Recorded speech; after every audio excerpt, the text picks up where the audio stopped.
seulement à comprendre le contexte. Le Mali, le Burkina, le Niger sont tous des pays en transition. C'est des pays qui ont eu aussi un différend très profond avec le reste des pays de la CEDEAO pour comprendre le sens de ce qui est en train de se passer dans nos États, qui est une crise très profonde qui dépasse juste le label de coup d'État, parce que si on prend le Mali, le Burkina, aujourd'hui, ce sont des pays qui avaient perdu entre 40 et 60% de leur territoire dû à l'insécurité, au terrorisme, à l'intervention de l'OTAN en Libye qui a déstructuré et déstabilisé toute la région. Et ce matin, dans le panel sur la démocratie, on est revenu encore dessus pour dire que oui, mais tout le monde veut la démocratie, c'est une valeur universelle, mais la démocratie ne peut exister que dans un État. Et nous, on n'avait pas d'État. On est en train de construire des États. Et nos interlocuteurs sont en train de préparer des élections. Donc on ne peut pas se comprendre. Donc je pense que ça nous a amené dans un différend extrêmement profond avec le reste de la région. Et des sanctions ont été imposées à nos pays. Ce qui me semble aussi normal, il ne faut pas qu'on pense que ce n'est pas normal. La CEDEAO a ses règles, nous en étions membres, nous avons accepté ces règles, mais la plupart de ces règles, c'est la suspension de nos organisations quand il y a des changements dits anticonstitutionnels. Mais il y a eu des sanctions économiques et financières qui ont été imposées à ces pays sans aucune base légale. Il n'y a aucun traité, aucun texte de la CEDEAO qui est prévu qu'on puisse fermer les frontières. Jusqu'à demain. J'espère que des juristes pourront nous donner la réponse. On a utilisé l'Union économique et monétaire pour fermer nos banques centrales, pour fermer nos comptes bancaires des États, pour affamer les populations. Dans le cas du Niger, même les médicaments n'étaient pas autorisés. Pourtant, l'article 4 du statut de la Banque centrale indique que la banque ne peut recevoir d'injonction d'aucun autre organe, fût-il l'organe des chefs d'État. Mais ça a été fait. Bon, je pense que ça a été des erreurs qui ont, de mon point de vue, touché à l'ADN même de l'organisation. Parce qu'une organisation qui est faite pour intégrer, si elle commence à désintégrer, elle attaque son ADN. Et ça crée un fossé entre nous. On a essayé d'expliquer à nos amis de la CEDEAO, la suspension ne veut pas dire ostracisme et exclusion. Je suis heureux que ma sœur Barbosa est ici. Elle était ministre des Affaires étrangères de la Guinée-Bissau. La dernière discussion qu'on a eue avec la CEDEAO, c'était justement à Addis Abeba, si je ne me trompe pas, en janvier ou février 2023. On a eu un échange avec elle. Elle était présidente du Conseil des ministres de la CEDEAO. On dit, si vous ne faites pas attention avec la politique des sanctions, on va aller vers une cassure. Parce que même si on est suspendu, il y a un minimum d'engagement. On dit, il faut là que l'engagement reste sur 3 questions. 1. Si vous discutez des questions qui touchent à nos pays, appelez-nous au moins pour 15 minutes. Écoutez-nous, on quitte la salle. 2. Si vous discutez des questions de sécurité, ça ne peut pas se faire sans le Mali, sans le Burkina. À l'époque, on était 3, ministre des Affaires étrangères, le Burkina, le Mali et la Guinée à l'époque. Et le 3e élément, on a dit, s'il y a des questions humanitaires, ça ne peut pas se faire sans nous. Et on nous a dit, mais pourquoi on a demandé ça? On a même accru les sanctions, on a ajouté les ministres des Affaires étrangères et même les chefs d'État. Ça nous a mené à la cassure. Et à partir de ce moment, nous, on a dit, bon, puisque nos chefs d'État sont sanctionnés, les ministres des Affaires étrangères sont sanctionnés, vous avez fermé la porte du dialogue. Donc, vous n'allez plus pouvoir aussi venir dans nos pays, sinon on ne peut pas aller chez vous. Je pense que ce sont ces erreurs accumulées qui nous ont amenés jusqu'à ce que, maintenant, il y a eu le coup d'État au Niger, et la CEDEAO a décidé de faire une intervention militaire. Vous savez que quand on est dans une union, ça veut dire qu'il y a même un pacte de non-agression. On ne peut pas se lever. Bon, c'est vrai, même si un chef d'État est renversé, se lever un matin pour dire qu'on va attaquer un pays, pour la CEDEAO qui, depuis 20 ans, a une force en attente qui est toujours en attente. Ça veut dire, en réalité, ce sont des acteurs extérieurs à la région qui dictent leur volonté à la CEDEAO. Je suis désolé de dire, même l'Union européenne a soutenu cette décision de la CEDEAO d'attaquer un pays souverain qui lutte depuis 10 ans contre le terrorisme. Ses frontières sont fermées. Quand vous attaquez le Niger, mais vous attaquez une armée, mais vous libérez les terroristes. Ils vont aller où? Au Mali, au Burkina, partout. Donc, à partir de ce moment, on s'est dit que cette organisation commence à être dangereuse pour nous. Non seulement on punit nos populations, mais le fait d'être membre peut même t'amener à ce qu'on attaque le pays. Donc, c'est là que le Mali et le Burkina ont décidé que si la CEDEAO attaque le Niger, mais nous qui considérons que nous on est entré en guerre contre l'organisation. Et c'est à partir de cet instant que nous avons mis une alliance militaire défensive en place pour dire que bon, nous nous mettons ensemble pour faire face à une menace existentielle, mais en mettant en place une approche géopolitique de la question. Nous nous réunissons pour nous défendre d'abord. Mais en faisant ça aussi, on s'est dit, bon, c'est pas seulement une alliance, et je pense que c'est notre réponse qui a d'ailleurs dissuadé, en définitive, les gens ont commencé à comprendre que, bon, Niamey, ça ne sera pas une promenade de santé. On va faire face à 3 armées qui sont en guerre depuis 10 ans. Bon, donc, je pense que ça nous a amené à ça, et on s'est dit, bon, on va aller au-delà de l'alliance militaire pour créer, le 16 septembre 2023, donc on a créé l'Alliance des États du Sahel sur la base de la charte du Liptako Gourma. Mais on est en train de travailler maintenant pour aller beaucoup plus loin que ça. Pourquoi on veut aller beaucoup plus loin que ça? Ça, c'est la partie, on était dans la partie contre, comme tu as dit, c'est créer contre, mais ça, c'est juste expliquer le contexte.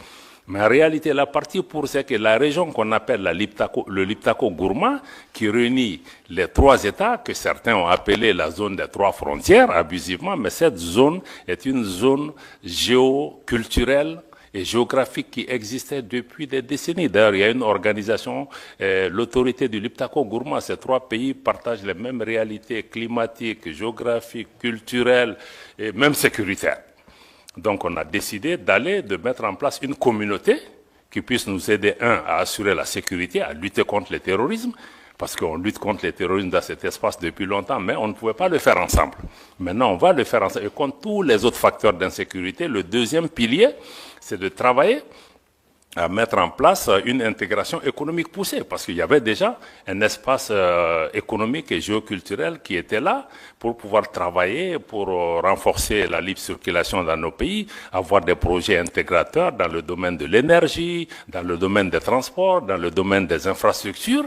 Bon, parce que nos pays sont physiquement aussi liés par beaucoup de réalités qu'on peut... Et ces pays regorgent aussi des ressources minières, minéralogiques, de toutes sortes. Ne serait-ce que si on prend les ressources souterraines de cette région, c'est énorme. Personne ne voit le Sahel en tant que source d'approvisionnement de l'Afrique et du monde en ressources en eau. Parce qu'on voit que l'aspect désertique. Donc, je pense que ça, il y a l'aspect intégration économique sur lequel nos ministres des Finances et les ministres en charge du développement ont travaillé pour pouvoir vraiment nous rapprocher davantage. Et le troisième, c'est vraiment travailler ensemble pour que nos pays parlent d'une seule voix, avoir une action diplomatique coordonnée. Donc, si on dit donc cet espace économique-là sur lequel on est en train de travailler, je pense que c'est extrêmement important de regarder nos ministres en charge des affaires étrangères ont recommandé au chef d'État d'aller même vers une confédération. C'est-à-dire une confédération en prélude à une fédération des 3 États, qui se fera par étapes. Pourquoi nous proposons ça? Parce que nous, nos pays, je dois le répéter, la première réponse était peut-être contre quelque chose, mais quand on a commencé à exister, beaucoup ont dit, même la CEDEAO, les premières réactions, quand on a signé la charte du Liptako Gourma, c'est-à-dire que ces pays veulent casser la région. Ils veulent diviser, ils veulent attaquer l'intégration africaine. Mais le Mali, le Burkina, quand vous regardez nos leaders historiques de Modibo Keïta au Thomas Sankara jusqu'à aujourd'hui, mais ces pays restent fondamentalement engagés pour l'intégration africaine. L'article 180 de la dernière constitution du Mali, adoptée l'année dernière, réitère l'attachement du Mali à abandonner tout ou partie de sa souveraineté pour réaliser l'intégration du Mali, de l'Afrique, avec tout État africain. Donc pour nous, notre engagement pour l'intégration et l'unité et l'idéal panafricain reste intact, mais nous trouvons que certaines de ces organisations, de notre point de vue, en tout cas, n'incarne plus cet idéal. Et que il nous faut, à travers l'Alliance des États du Sahel, proposer une alternative. D'avoir une organisation, qui ne soit pas pilotée par l'extérieur, une organisation qui ne devienne pas un danger pour ses membres, pour ses populations. Comment on peut travailler à rapprocher nos populations en mettant en place une autre façon de faire. Je pense que c'est là où il me semble être important que vous compreniez, qu'on soit pour la CEDEAO, pour l'UEMOA, ou comprenez qu'avec l'AES, il y a une nouvelle donne géopolitique qui est là. Que vous l'aimez, que vous ne l'aimiez pas, peu importe. 2, Pour nous, le sort de nos pays ne va pas se décider à Bruxelles, à Paris, à Washington ou à Londres. Ça se décidera à Bamako, à Ouagadougou, à Niamey, etc. Donc cette réalité géopolitique est là, il faut la suivre, il faut regarder ce qui est en train de se passer. Bon, naturellement, nous partageons le même espace que la CEDEAO, lui et moi, d'autres pays qui sont des pays voisins, des pays frères. On est des peuples frères. Avec le Bénin, nos pays, mais on vit ensemble, on va partager cet espace. Donc il va falloir qu'on discute des modalités de vivre en commun. Et je pense qu'il faut le dialogue. Je pense qu'Emmanuel a insisté sur ça. Il faut le dialogue. À mon avis, le dialogue est important. C'est ce que nous-mêmes nous avions demandé avant d'être sanctionnés. Donc on ne peut pas être... On est ici, c'est la première sortie pour nous, États membres de l'AES, en dehors de l'Afrique. Donc ça veut dire que nous sommes prêts. Sinon on aurait pu vous dire que venez parler en Afrique avec nous. Mais si on est venu, c'est qu'on est ouvert. On veut que vous lisez la dynamique de l'AES à travers nous et non à travers des personnes qui sont mandatées ou qui ne sont même pas mandatées, qui analysent notre région, qui parlent en notre nom. C'est pourquoi on est là. Donc c'est vraiment dommage parce que moi je crois que beaucoup refusent le dialogue. Je me réjouis qu'Emmanuela et d'autres continuent vraiment à travailler sur ça. On est très peiné de voir que même des responsables européens, certains disent on ne va pas parler avec eux, même africains, certains disent oh, on ne va pas faire de photos avec eux. Mais on dit mais ça nous fait quoi que vous preniez des photos avec nous? Mais ça ne va pas changer. Nous, on se bat pour le devenir de nos populations. On voit les gens qui meurent, moi une photo avec tel ou tel, ce n'est pas ce qui importe pour nous. Donc certains vont jusque-là, des pays voisins. Personne, je dis aux gens, personne ne va nous faire déménager de cette région. Que tu prennes la photo avec moi ou pas, mais on sera là. Tu seras là, je serai là. Donc moi je pense que ça c'est important. Et j'apprends aussi que même des responsables européens disent à leurs gens, non, non, non, il ne faut pas que vous soyez vus avec eux, il ne faut pas que... Mais je crois que c'est de l'enfantillage, parce qu'en réalité, nous on n'a pas de problème personnel avec quelqu'un. On a des différents politiques, on peut parler pour trouver des solutions.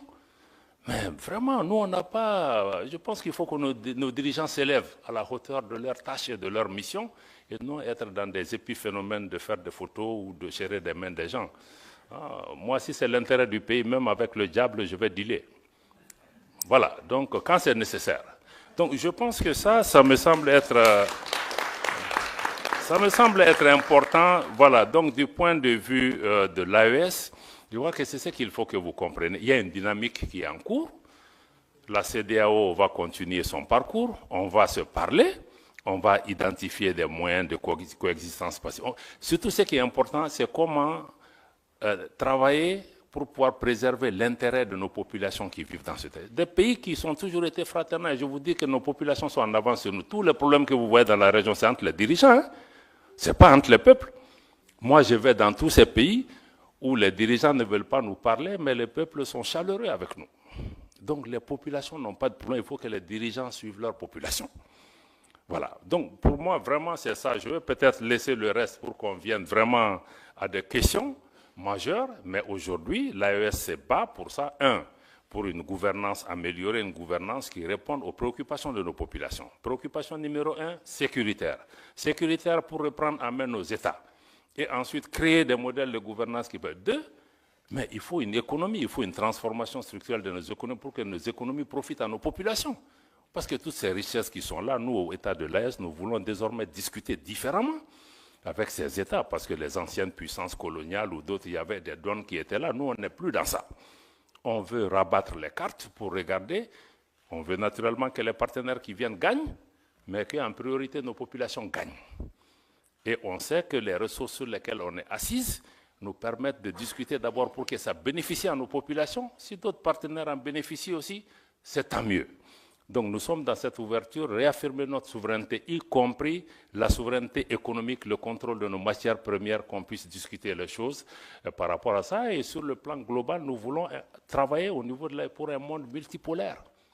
Un monde où ce n'est pas un club de 2, 3, 4 pays qui contrôlent le monde, mais que les forces politiques, économiques, sociales qui sont apparues dans le monde, que chaque voix compte, qu'il y ait plus d'équité, que la politique de 2 poids, 2 mesures, ça cesse. Qu'on cesse aussi d'instrumentaliser les Africains les uns contre les autres, parce que moi je trouve que même notre différend avec la CEDEAO, c'est d'autres qui nous distraient. On n'en a pas besoin. Donc je vais vraiment attendre les questions pour pouvoir vous revenir, pour dire qu'encore une fois, si l'AES a été créé dans un contexte pour réagir à quelque chose. Aujourd'hui, nous sommes dans une dynamique de construction d'une intégration régionale, d'une autre approche à cette intégration régionale, une intégration qui, de notre point de vue, doit être une véritable intégration des peuples et non une intégration d'État ou de chefs d'État. Voilà, c'est vraiment la dynamique que nous partageons avec le Burkina et le Niger. Et aujourd'hui, sur le plan de la sécurité, nous travaillons, il y a des résultats probants sur le terrain. Le Mali, aujourd'hui, après 10 ans de présence étrangère, a aujourd'hui le contrôle de l'ensemble de son territoire national.